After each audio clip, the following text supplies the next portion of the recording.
Emphasis of matter paragraph क्या आएगा? Separate heading, separate section. कैसे आएगा सेपरेट सेक्शन? ये नेक्स्ट पेज पे 253 पेज पे, तो यहाँ पे एम्फेसिस ऑफ मैटर पैराग्राफ आ रहा है, सेपरेट हेडिंग आ रही है, सेपरेट सेक्शन है, ठीक है। उसके बाद क्या कहता है, सेकंड बुलेट में क्या कहता है? Appropriate heading. हेडिंग क्या है? एम्फेसिस ऑफ मैटर, साफ देख लिया आपने, साथ साथ प्रैक्टिस भी कर लेते हैं, ठीक है। फिर तीसरी बात बहुत इंपॉर्टेंट है, एम्फेसिस ऑफ मैटर पैराग्राफ में क्या कर रहे हैं? किसी मैटर को हाईलाइट कर रहे हैं, और वो मैटर कहाँ पे मौजूद है? तो उस जहाँ पे मौजूद है ना, जहाँ पे अवेलेबल है, उसका रेफरेंस याद रहेगा, ठीक है। अच्छा, क्या कहता है? इंक्लूड अ रेफरेंस, ठीक है। अच्छा, कैसे रेफरेंस ऐड किया है? प्रैक्टिस में वापस आए इस पे 253 पेज पे। We draw attention to note number this of the financial statements which describe. उस नोट में क्या होगा? सारा मसला तो लिखा हुआ, सारा जो भी इशू है वो लिखा हुआ, और कैसे लिखा हुआ? अप्रोप्रिएटली। तो उसकी बस मोटी सी बात आ जाएगी जहाँ पे ये बात की हुई है मैंने, बस, ठीक है। ये जैसे यहाँ पे कहता है वो which describes the effect of a fire in the companies production facilities in the, ठीक है। वो हेड, सेपरेट सेक्शन, हेडिंग, और सबसे पहले क्या आया? रेफरेंस। तीन बातें हो गई, separate section, heading, clear reference. और चौथी बात, चौथे बुलेट में, जब आप ये फायर की बात करेंगे ना, गौर से मेरी बात सुने, मुझे टेंशन चाहिए आप लोगों की। जब फायर की बात करेंगे, कोई भी बात करेंगे एम्फेसिस की, लोग कंफ्यूज ना हो जाए, क्या ये मॉडिफिकेशन तो नहीं है, ये क्वालिफिकेशन को एडवांस ओपिनियन तो नहीं है। तो उनको इस कंफ्यूजन से बचाने के लिए कैटेगोरिक स्टैंडर्ड कहता है, मेंशन करें कि our opinion is not modified in this respect. हम कोई मॉडिफिकेशन नहीं दे रहे, कोई क्वालिफिकेशन नहीं थी, कोई स्कोप लिमिटेशन नहीं है, कोई डिस्क्लेमर नहीं, ये क्या है? जस्ट एक हाईलाइट कर रहे हैं कि भाईजान या बजन ये डिसीजन करने से पहले ये एम्फेसिस देख लें आप, ठीक है, समझ गए? तो क्या बात है? सबसे पहले क्या आएगा? सेपरेट सेक्शन, हेडिंग, रेफरेंस जिसमें मसला लिखा हुआ है, और आप थोड़ी सी बात करते हैं वहाँ भी इशू सारा लिखा हुआ है, ठीक है। जैसे इसने लिखा कि वो draw attention note number this, जिसमें फायर की बात हुई है, कहाँ लगी थी? फायर प्रोडक्शन फैसिलिटीज़ में। आखिरी बात, our opinion is not modified in this respect. इसकी प्रैक्टिस देख लेते हैं यहाँ पे कैसे की है। क्या कहते हैं जी? Our opinion is not modified in respect of this matter. याद रहेगा जी, क्यों जी? कल भी एक रिपोर्ट में था, वहाँ से इसको दोबारा पढ़ लेते हैं। कोई याद है आप लोग किस रिपोर्ट में था?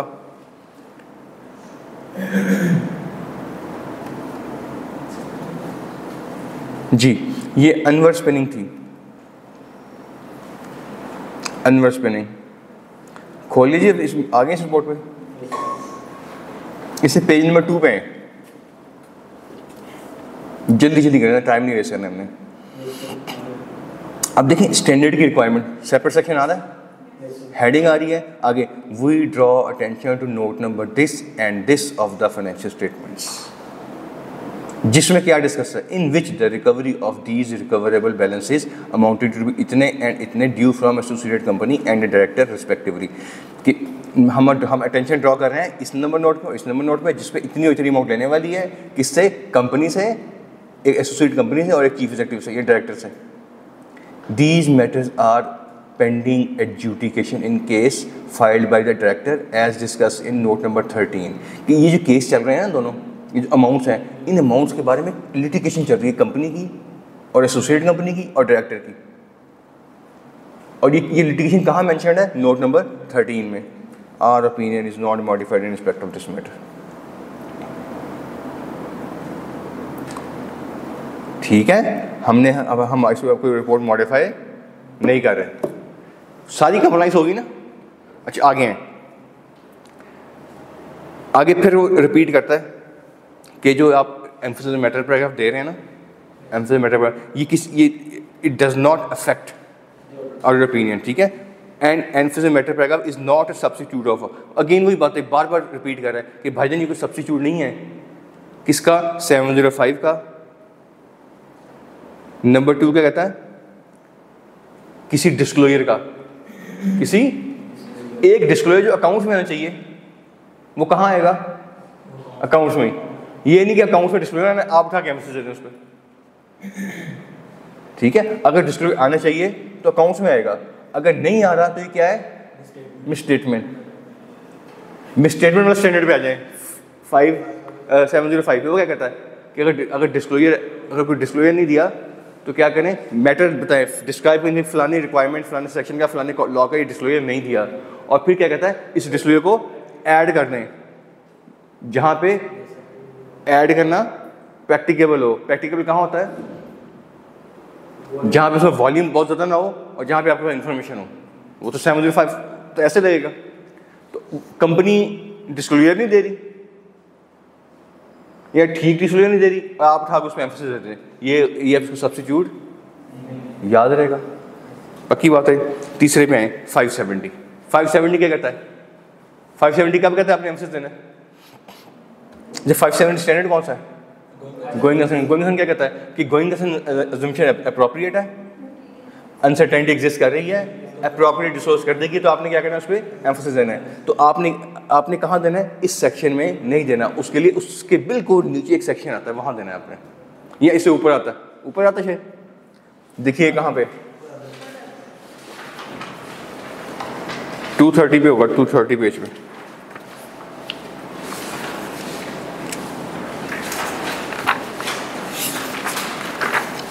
जी इससे बिल्कुल ऊपर आता है, उस सेक्शन में देना है आपने। ठीक है, बहुत बड़ी हमाकत होगी हम ये तो एम्फेसिस है, वो भी एम्फेसिस है, चलिए यहाँ दे देते हैं, ये गलती है, एग्जामिनर नंबर नहीं देगा, क्योंकि मैंने बताया वो आईफैक वाले इसके फॉर्मेट में बड़े कॉन्शियस हैं। मुझे एश्योरेंस नहीं, यहाँ तक ये क्लियर है, मैंने प्रैक्टिस भी करवा दी है, पढ़ा भी दिया है, कोई इशू किसी को।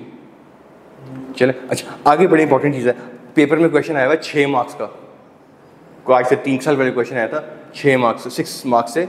नंबर 1 कहता उसका था, पॉइंट ए था, give 3 examples of the circumstances in which auditor may give emphasis matter paragraph, और गिव 3 एग्जांपल्स जहाँ पे वो अदर मैटर पैराग्राफ देगा। 6 मार्क्स का क्वेश्चन आया था, 3 एग्जांपल्स में मांगी, तो 3 ही। पहली कौन सी है, मैंने कल परसों पढ़ाई थी आपको, an uncertainty related to future outcome of exceptional litigation और रेगुलेटरी एक्शन। रेगुलेटरी एक्शन क्या होता है, जो भी रेगुलेटर का उसने एक्शन ले लिया, जैसे बैंक से रेगुलेटर कौन है, स्टेट बैंक, मीडिया कौन है, पैमरा, ये इलेक्ट्रिसिटी का कौन है, नेपरा, है ना। अच्छा, हमारा कौन है, आई कैप, कंपनी का कौन है, SCCP।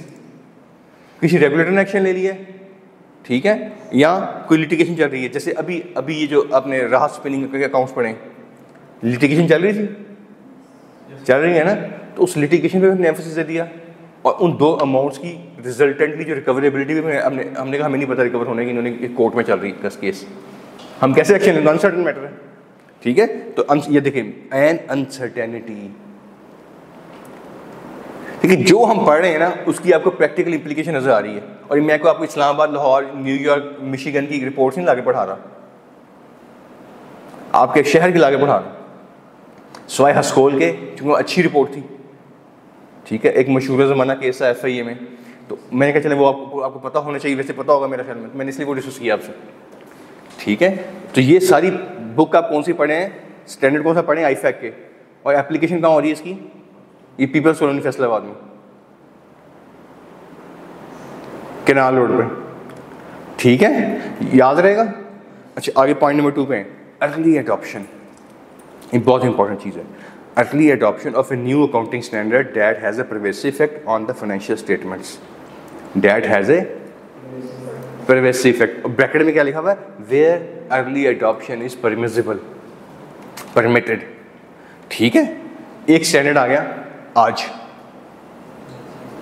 स्टैंडर्ड एप्लीकेबल है 2026 से, 2026 में एप्लीकेबल है, लेकिन लिखा हुआ है कि अर्ली एडॉप्शन इज इनकरेज्ड या इज परमिटेड। आपने अर्ली अडॉप्ट कर लिया, अर्ली अडॉप्ट, गौर से मेरी बात सुनिए, आपने अर्ली अडॉप्ट कर लिया। अब चूंकि आप वो उसके प्रिवेसिव इफेक्ट से, बड़े इफेक्ट से, ड्रास्टिक इफेक्ट से, अब हुआ क्या, आपके जो अकाउंट्स में कुछ ऐसी चेंजेस आ रही हैं जो कंपेरेबल अकाउंट्स में नहीं आ रही, तो आपके अकाउंट्स में कंपेरेबल नहीं रहे। क्यों नहीं रहे, आपने कुछ अकाउंटिंग पॉलिसी चेंज कर ली है अपने नए स्टैंडर्ड के आने की वजह से, ठीक है। तो स्टैंडर्ड कहता है अगर आपने किसी जगह पे अर्ली अडॉप्शन की है ना किसी स्टैंडर्ड की, तो वहाँ पे आप क्या दें, याद रहेगा, पहला uncertainty litigations and regulatory action, दूसरा कहाँ आ गया अर्ली एप्लीकेशन। अच्छा यहाँ पे क्वेश्चन है, पेपर में क्वेश्चन आता है कि एक कंपनी ने स्टैंडर्ड की अर्ली अडॉप्शन कर ली है, उसके प्राइवेसी इफेक्ट्स हैं, ठीक है, और अर्ली अडॉप्शन वाज प्रोहिबिटेड,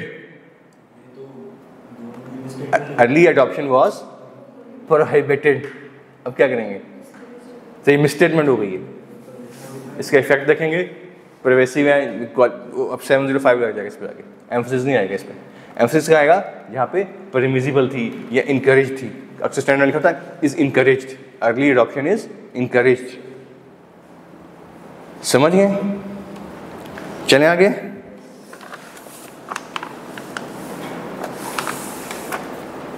अच्छा पॉइंट नंबर 3 को छोड़े, पॉइंट नंबर 4 पे हैं, मेजर कैटास्ट्रॉफ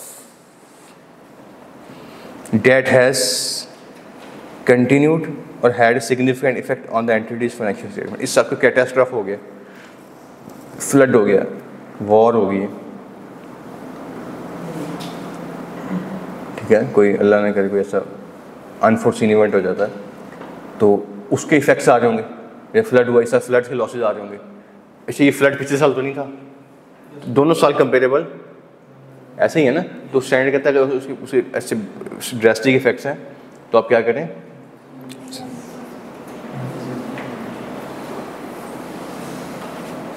ठीक है, मेरा एक क्लाइंट है पिछले साल 28 जून को, एक दिन पहले ईद से, एक या 2 दिन पहले ईद से और साल खत्म होने से आप फायर हो, हम, और ये रियल सिनेरियो हुआ, वो फायर की चली 24 आवर्स प्लस, उसको लगा इतनी बड़ी फायर हुई और 750-800 मिलियन का लॉस हुआ, ठीक है, उसमें से कोई आप कह लें कोई 600-700 मिलियन इंश्योर था, बाकी 100-150 मिलियन अनइंश्योर था। तो 28 तारीख को वो लास्ट वर्किंग डे था, ठीक है, फर्म्स बंद हो रही थी लेकिन कंपनी चल रही थी, वो चलती रहती हैं, और 30 जून में स्टॉक्स में फर्म भी ने भी स्टॉक आउट करने जाना था, तो ईद भी शायद 30 को एक कम को थी, मुझे नहीं याद पिछले साल कब थी ईद, एक आधा दिन का कोई फ़र्क था।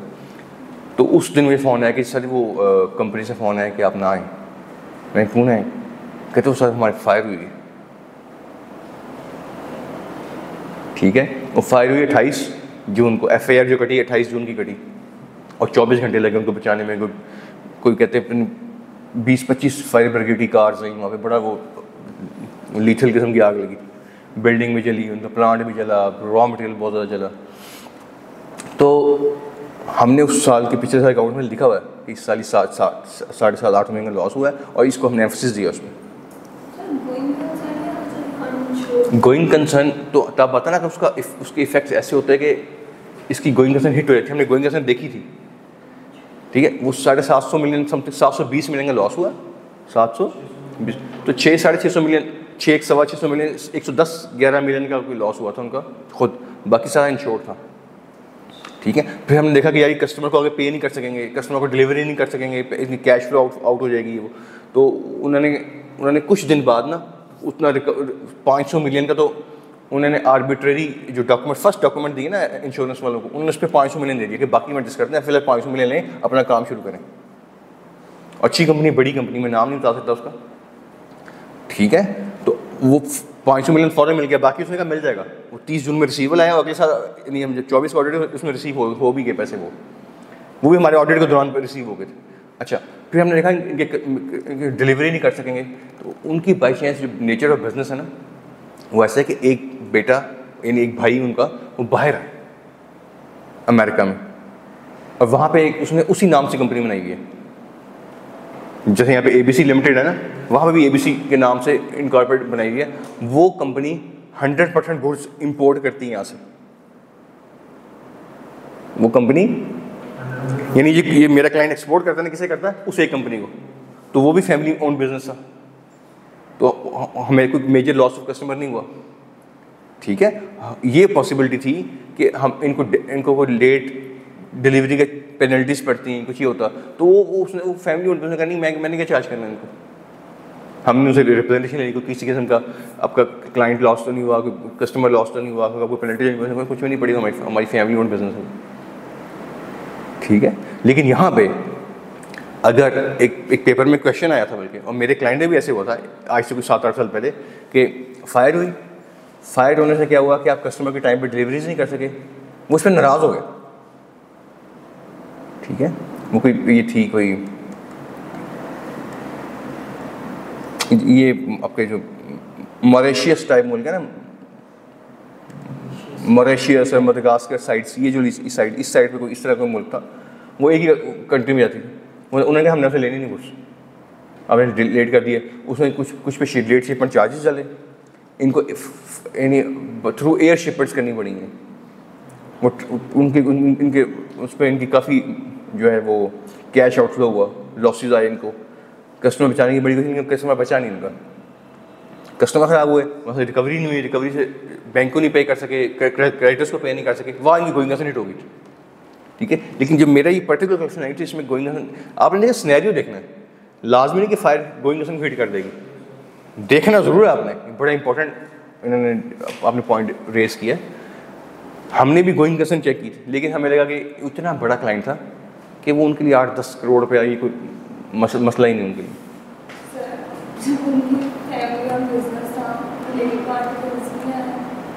नहीं देखिए, रिलेटिव पार्टी क्या रिस्क होगा, रिलेटिव पार्टी में करना क्या होता है, आपने ट्रांजेक्शन्स शो करनी होती है ना, तो हमने ट्रांजेक्शन शो की है सारी, जो गुड्स इसने उसको सप्लाई की हमने शो किया हुआ, रिलेशनशिप भी शो किया हुआ है। रिलेशनशिप क्या है कि एसोसिएटेड कंपनी, क्यों एसोसिएटेड है, गवर्नमेंट डायरेक्टरशिप। रिलेटिव पार्टी का रिस्क तो ये है ना कि आप रिलेटिव पार्टी हो और ट्रांजेक्शन शो ना करें, वो तो शो कर रहे हैं। ठीक है, यही कहते हैं ना रिलेटिव पार्टी वाला। चलेंगे आगे। अच्छा, ऊपर एक बुलेट मिस हुआ है 560 वाला, इस पे भी बुलेट एक बॉक्स बना लें खुद।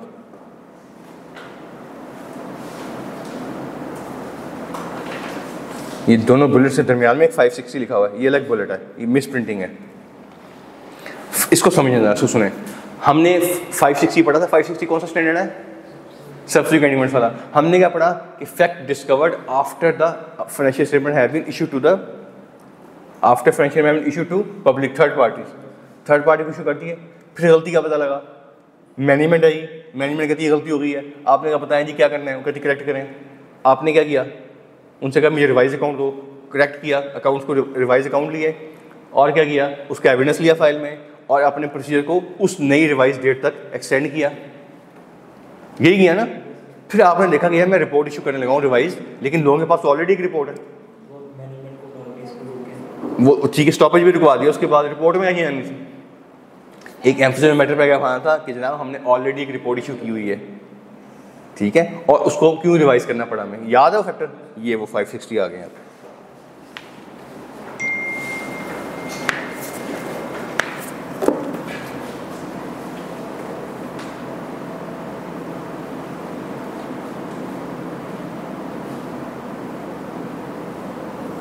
जी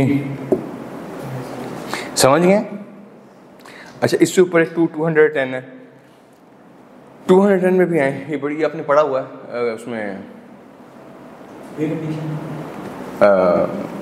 आपका कौन सा इंगेजमेंट वाला प्री वाला स्टैंडर्ड।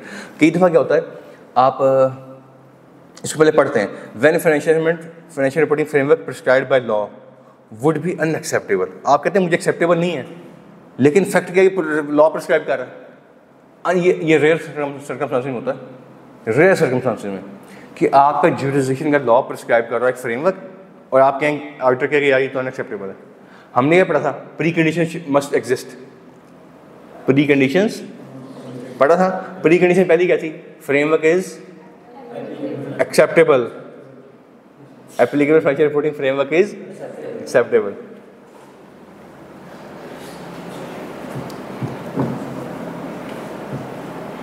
था ना, मैं प्यार लिखता था, वो प्याज पढ़ती रही, एक नुक्ते ने मोहब्बत का सालन बना दिया।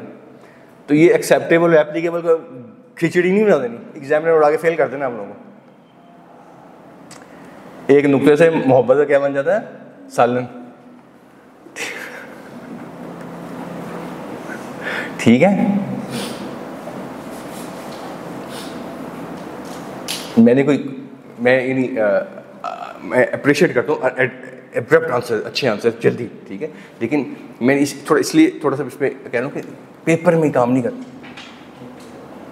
हम ना जो खास तौर पर हम देसी स्टूडेंट हैं, मैट्रिक FSC वाले, हम लोगों को होता है बस एक लफ्ज़ सुना सुनाई मिल गया, ठीक है, बाजू फोल्ड करो और शुरू हो जाओ।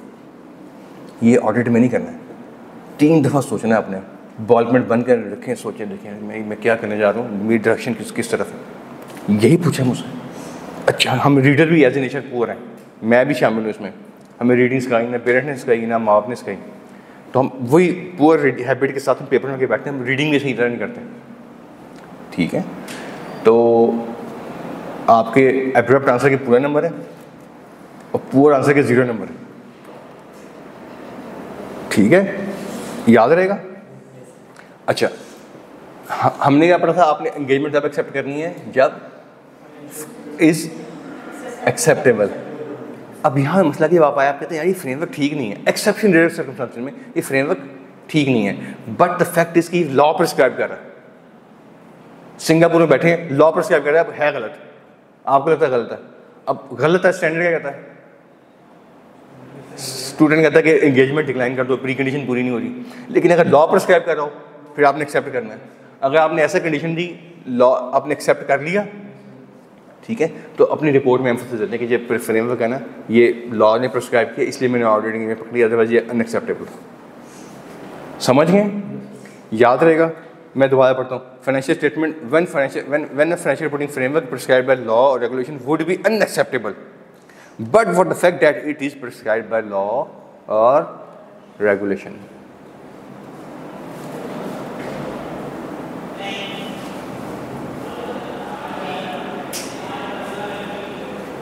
क्लियर है जी, कोई मसला? चलें आगे। अच्छा, अगली बात बहुत इंपॉर्टेंट है, कहते हैं इसका ना आपने ये नहीं कि छोटे छोटे मसले पे आप ना एम्फेसिस देने लग जाए, छोटा सा मसला हो एम्फेसिस दें, एम्फेसिस कहाँ से, सिग्निफिकेंट मैटर होगा, ठीक है। जो बहुत वाइड स्प्रेड यूज़ करेंगे ना इसका किसका, एम्फेसिस मैटर का, तो ये अपनी इंपॉर्टेंस ख़त्म कर देगा। एक रिपोर्ट में ऑर्डर 4 एम्फेसिस दिए हुए दे सकते हैं, लेकिन अगर सारे के सारे सिग्निफिकेंट हैं, इंपॉर्टेंट हैं, मैंने देखे हैं 4 एम्फेसिस, 3 एम्फेसिस, 2 एम्फेसिस देखे हुए हैं, लेकिन वाइड स्प्रेड यूज़ किया, अभी हर छोटे मैटर पर उठा के एम्फेसिस है, वो गलत है। तो आगे कहता है, a wide spread of use emphasis may diminish the effectiveness of the auditor's communication. ठीक है जी, मैं इस 8.1 को समाप्त कर रहा हूँ। एम्फेसिस कहाँ देते हैं, जहाँ पे सबसे पहले एम्फेसिस है क्या कि एक पैराग्राफ इंक्लूड करते हैं ऑडिटर की जजमेंट में, जो क्या होता है ऑडिटर समझता है कि लोगों के अंडरस्टैंडिंग के लिए बहुत इंपॉर्टेंट है, और क्या कहता है जी, उस मैटर को करना है जो फाइनेंशियल स्टेटमेंट रिलेटेड हो और अप्रोप्रिएटली डिस्क्लोज या प्रेजेंटेड फाइनेंशियल स्टेटमेंट में। फिर आगे क्या कहता है कि आपने जो मैटर हाईलाइट करने जा रहे हैं ना वो 701 हो ना वो 705 हो। फिर आपने क्या करना है, 4 काम करने वाले। कम्युनिकेट कैसे करना है, सेपरेट सेक्शन, हेडिंग, रेफरेंस और मैटर फैक्ट लिखना कि ये मॉडिफिकेशन नहीं है। फिर हमने डिस्कस किया कि ये सब्स्टिट्यूट नहीं है, 705 का सब्स्टिट्यूट नहीं है, 701 का सब्स्टिट्यूट नहीं है, कोई डिस्क्लोजर अकाउंट्स में आना चाहिए था उसका सब्स्टिट्यूट नहीं है, और गोइंग कंसर्न की जो मसला है उसका सब्स्टिट्यूट नहीं है। फिर कहता है किस तरह के मैटर एम्फेसिस हो सकते हैं, एग्जांपल्स क्या हैं। तो पहला क्या है कि अनसर्टेनिटी रिलेटेड फ्यूचर लिटिगेशन और रेगुलेटरी एक्शन, याद रहेगा। फिर क्या कहते हैं, अर्ली अडॉप्शन वेयर परमिसिबल। फिर आपका एप्लीकेबल फाइनेंशियल रिपोर्टिंग फ्रेमवर्क अगर वो अनएक्सेप्टेबल है आपके लिए लेकिन फैक्ट के लॉ ने प्रिस्क्राइब किया हुआ है। फिर 560 की बात आ गई, कैटेस्ट ऑफ की बात आ गई, समझ गए। चलें आगे आ जाए। Other matter paragraph, other matter paragraph बहुत इंपॉर्टेंट है। इसकी और 8.2 और 8.1 में जो एम्फेसिस मैटर की डेफिनेशन बिल्कुल सेम है। डिफरेंस क्या है कि वो हम ऐसे मैटर को हाईलाइट कर रहे थे जिसका ताल्लुक फाइनेंशियल स्टेटमेंट था, यहाँ पे किसी ऐसे मैटर को हाईलाइट करना है जिसका ताल्लुक फाइनेंशियल स्टेटमेंट से नहीं, अदर देन फाइनेंशियल स्टेटमेंट है। ठीक है, कल एक हेडिंग पढ़ी थी हमने, कल एक एग्जाम्पल पढ़ी थी 720 वाली कि एक ऑडिट रिपोर्ट में एक डायरेक्टर रिपोर्ट भी आ रही है, चेयरमैन रिव्यू भी आ रहा है। हम क्या करते हैं, हम देखते हैं कि चेयरमैन रिव्यू में कोई चीज़ गलत है, उनसे रिक्वेस्ट करते हैं ठीक करें, नहीं ठीक करते तो स्टैंडर्ड कहता है क्योंकि हम चेयरमैन रिव्यू तो रिपोर्ट नहीं दे रहे, वो हमारे रिपोर्ट तो कवर नहीं कर रही हमारी, हम तो उस पर कोई रिपोर्ट नहीं दे रहे, लेकिन वो क्या कर रही है एक बुक में है, बाउंडेड वॉल्यूम में, ऑडिट जिसे एनुअल रिपोर्ट कहते हैं, और हमारी रिपोर्ट की क्रेडिबिलिटी को ख़राब कर रही है। हम क्या करते हैं अपनी रिपोर्ट में अदर मैटर पैराग्राफ ऐड करते हैं, उसमें लिखते हैं डायरेक्टर रिपोर्ट ने पॉइंट नंबर 6 में जो बात की गलत की डायरेक्टर से। ठीक है, एक एग्जाम्पल हमने वो पढ़ ली हुई, बाकी एग्जाम्पल हम यहाँ पढ़ लेंगे। अच्छा, या आगे जो इसका है ना लिखे हुए डिटेल्स, ये बहुत ज़्यादा ना पढ़ने वाली है नहीं, मैंने क्योंकि आपको पढ़ा दिया हुआ क्या अदर मैटर पैराग्राफ होता क्या है। पहले इसको स्पीड अप करना, इसको पढ़िएगा, आप पढ़िएगा जल्दी से जी। When the auditor considered it necessary to draw users' attention to any matter or matters other than those presented or discussed. Other than those बहुत इंपॉर्टेंट चीज़ है, ठीक है। आगे that are relevant to users' understanding of the audit. If auditor responsibilities or the auditor's report, the other matter paragraph shall be included in the auditor's report as a separate section. Separate section आएगा, heading आएगी, क्या आएगी heading कैसे, other matters और any other appropriate heading। समझ गए, यहाँ तो वही बात होगी कि ऐसा कोई इवेंट आ रहा है, ऐसा कोई सर्कमस्टांस आ गया तो आपने क्या करना है सेपरेट सेक्शन बनाना है और हेडिंग देनी है अदर मैटर। अच्छा, अगली बात मैं पढ़ता हूँ, auditor is allowed to use other matter paragraph where it is not prohibited by law, law prohibit ना कराओ, ठीक है। और ये जो मैटर है ये कैम ना हो, ये नहीं कि कैम आना चाहिए, आप अदर मैटर पैराग्राफ डाल दो उसमें, जैसे एम्फेसिस मैटर पैराग्राफ में कहता ना मुझे कि जहाँ 701 लगना है वहाँ 701 ही लगना है, जहाँ 705 वहाँ 705 ही, यहाँ भी कहता है। अब चूंकि यहाँ 705 क्यों नहीं आ रहा, क्योंकि फाइनेंशियल स्टेटमेंट ताल्लुक ही नहीं है इसका। वेरी गुड, इसका फाइनेंशियल स्टेटमेंट से ताल्लुक ही नहीं है, ठीक है।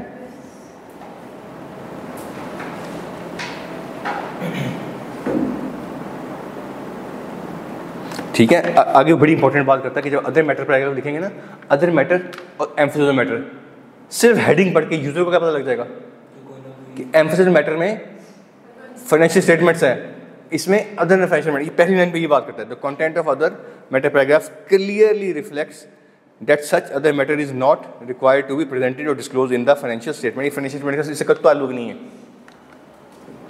समझ गए।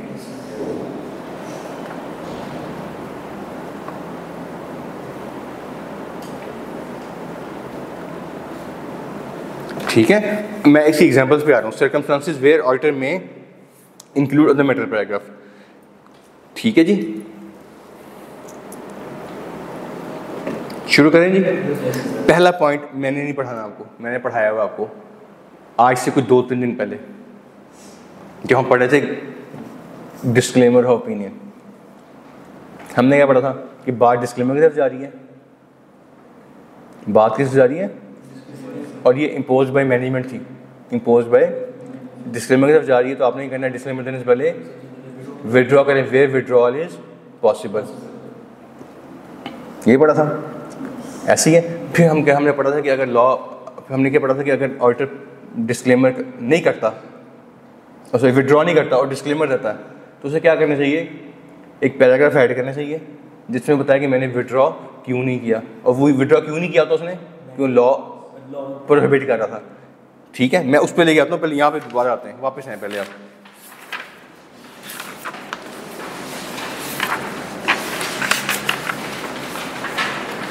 जी, पेज 239,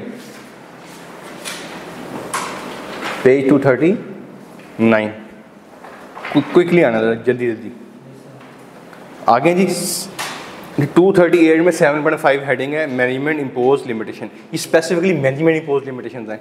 ठीक है, हमने क्या पढ़ा था कि अगर मैनेजमेंट लिमिटेशन इम्पोज करती है, और हम फिर 239 पेज पे आ गए थे, हमने लिखा था अगर उसका नॉन प्रिवेसी फैक्टर तो हमने क्या करना है, क्वालिफाई, नॉन प्रिवेसी फैक्टर में क्वालिफाई। और बुलेट नंबर 2 में कहता है कि अगर उसका प्रिवेसी फैक्टर है तो डिस्क्लेमर से पहले उसको पहला सब हेडिंग क्या थी, सब बुलेट क्या था, withdraw where withdrawal is possible. Clear हो गया। अच्छा, फिर इससे नीचे वाला पैराग्राफ छोड़ दें, बट फॉर प्रैक्टिकलिटी। हमने क्या पढ़ा था कि आपने अगर बात नॉन प्रिवेसिव, अगर प्रिवेसी फैक्टर है, डिस्क्लेमर की तरफ बात जा रही है, मैनेजमेंट इम्पोज लिमिटेशन है, तो आप क्या करें, विड्रॉ कर दें डिस्क्लेमर देने से पहले, वेयर विड्रॉल इज पॉसिबल। फिर वो कहता है कि फॉर प्रैक्टिकल रीजन कई दफ़ा स्टेज ऑफ कंप्लीशन इतनी ज़्यादा होती है कि विड्रॉ करना पॉसिबल नहीं होता, तो वहाँ पर स्टैंड क्या कहता है कि आप क्या करें, अपना ऑडिट कंप्लीट करें और रिपोर्ट दे दें, डिस्क्लेमर ओपिनियन दें। फिर इससे नीचे वाले पैराग्राफ में बात करता है कि कुछ जगहों पे लॉ प्रोहिबिट करता है कि वंस यू आर अपॉइंटेड